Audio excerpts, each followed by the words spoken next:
today we have yet another update with this Goldin versus Spiegel Brothers lawsuit that involves this LeBron James rookie patch order from Exquisite. This is a pretty interesting one because if you guys recall, it also involved card porn in terms of the lawsuit back when this thing was first brought forward. And we've had an update in the last few days that seems to indicate Goldin and Goldin Auctions is maybe in a slightly better position than they were in the past when we've previously discussed this lawsuit. And as always, when we are talking about hobby lawsuits, Paul Lesko is the man for the action. So I won't do a complete recap of what this lawsuit is about because I've done a number of videos on them. I'll link the playlist now for you guys to catch up. But essentially, like I mentioned in the intro, it relates to a cancelled auction associated with a, allegedly altered LeBron James rookie patch order. And sort of the way this auction went down was that the Spiegel brothers, who are the ones, the plaintiffs in this situation, put a card up for sale on Goldin, right? It was part of Goldin's auction. And, prior to it ending a few days beforehand, the auction was taken down by Goldin. They specifically stated that they thought the card was patch swapped. And the way that sort of determination came to be about was that some information was found on the blowout threads from years earlier that showed the same numbered card, 44 of 99, with a different relic in there, right? The one for sale on Goldin that is owned by the Spiegel brothers was like multicolored patch. It looked like it was part of the Cleveland Cavaliers logo. And the one that was, imaged on blowout, forums years earlier with the same serial was just a white plain napkin patch, indicating that a patch swap occurred. And the reason why this was super interesting and the reason why it sort of went viral was that it was Card Porn, who was a very big account at the time, had over 100,000 followers on Instagram, was basically putting out information saying this thing was fake. They overlaid images and showed that a patch swap did occur, which was basically built off images taken from the blowout forums, like I said. Anyway, Goldin sees that information. I believe they were in contact with Upper Deck as well. I could be wrong on that statement, and eventually felt that they needed to take it down. And when we first covered it on this channel, I can't recall exactly when that was, I agreed with the position they were taking because the images on the blowout forums were, pretty hard to argue against. It was pretty clear that these things, overlaid, and it very much looked like a patch swap did occur. Now, the reason why this whole situation is pretty interesting, I'm going to get back to the detail in a second, but the reason why this was pretty interesting is that there was a letter that accompanied the card with the Goldin auction. It was also, authenticated by BGS at the time as well. And what this letter from Upper Deck in 2019 goes on to say, that is a key part of this lawsuit, was that, the original card was replaced, right? You originally had a 44 of 99 and it was replaced because the customer thought it was damaged as part of the packaging process or something along those lines. They sent it into the customer care team and they got a replacement one back that not only, was the same serial number because they stamped it the same afterwards, but it had a much better patch. And what sort of says over here was that upon receipt, Upper Deck did agree there was damage to the card. Let me just get my mouth in the right spot, sorry. And it was, in the possession of Steven Spiegel today. The one that they replaced is the one that's now owned and was listed on Goldin's auction. They go on to say that the original was destroyed and the replacement card was serial numbered with the same stamp. They say it's rare that a consumer would get a better patch for a replacement back then. And these days, the best patches pack out. So you don't really see this happen all that often. But the reason why the person writing the letter from Upper Deck knows this to be true is they were in charge of the customer care team at the time and they remembered that this in fact did happen. Now, what we sort of covered in the last few updates was a bit more information that corroborated the patch within the Spiegel's card, right? Some people did some overlays and that completely changed my opinion. I'll put that link on screen to that video because it's pretty compelling. And what that video sort of confirmed was that the patch in the one that the Spiegels now own didn't really match any of the others. It didn't match any of the other LeBron James rookie patch orders from Exquisite that were known, right? It's a unique patch. And when you sort of overlay it over the jersey, which is what the guy did in that video that I referenced and I put on screen a little bit earlier, it didn't share, same part of the logo of anything else, right? It looked like it was a unique patch that was a genuine patch from Upper Deck. There was no duplicates, etc. Now, the reason why it's interesting, like I said, is that the photos in the blowout thread seem to indicate that, a patch swap did occur because when you had the white napkin patch versus the one that was on Goldin, you overlaid the two images, everything aligned except for the patch itself. And when you factor that in with the Upper Deck letter, it sort of raised a few questions, in particular because the imagery on the blowout forums seemed to indicate the image of the white napkin patch was taken like many years earlier, many years before the Upper Deck letter was written, many years before the replacement allegedly happened. And I can sort of show you there very quickly now with my video from 7 months ago. The one that you can sort of see on the left is the original card, the white napkin patch that's from Blowout that says it was, timestamped to 2005.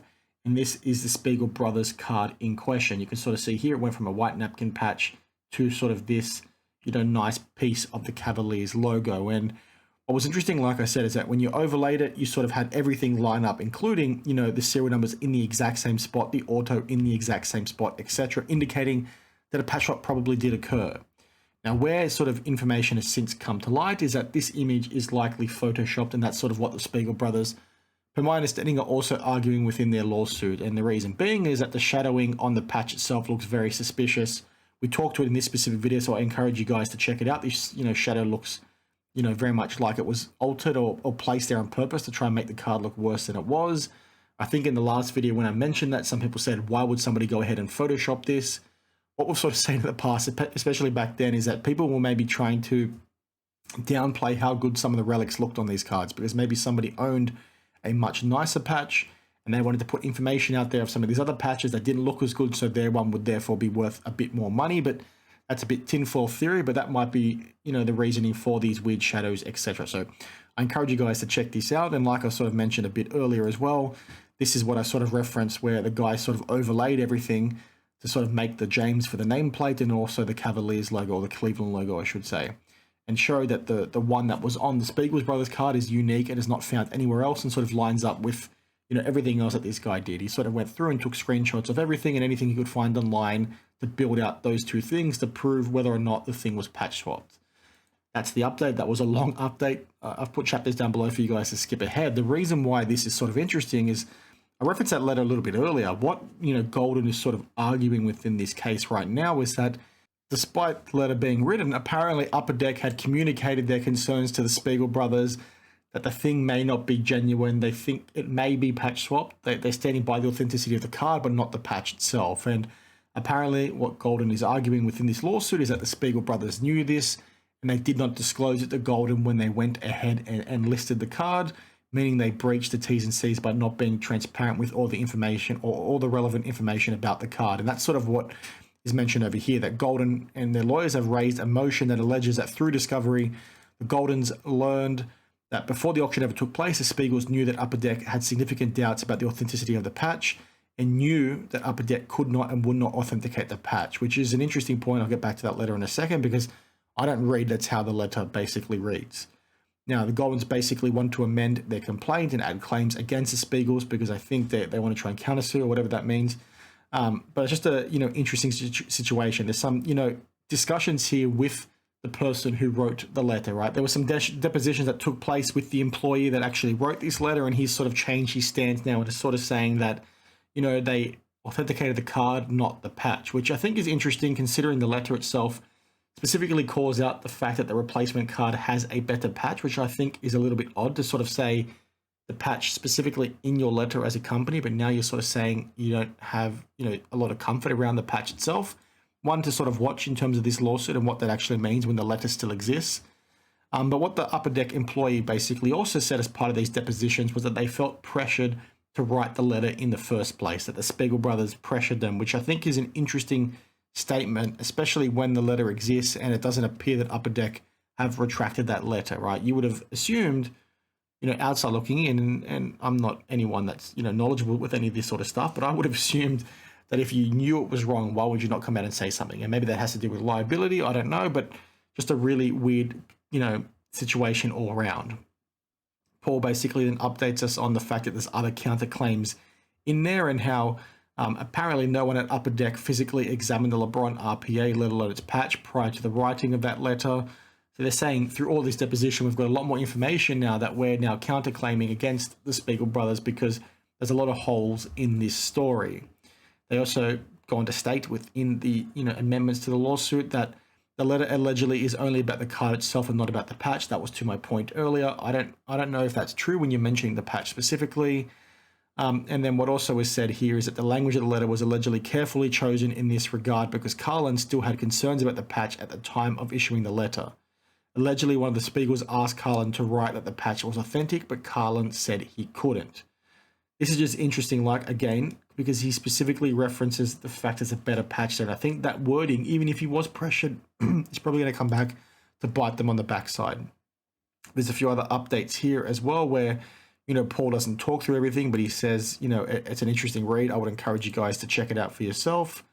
And a few other things here where, the counterclaim's gone to say what I said a little bit earlier.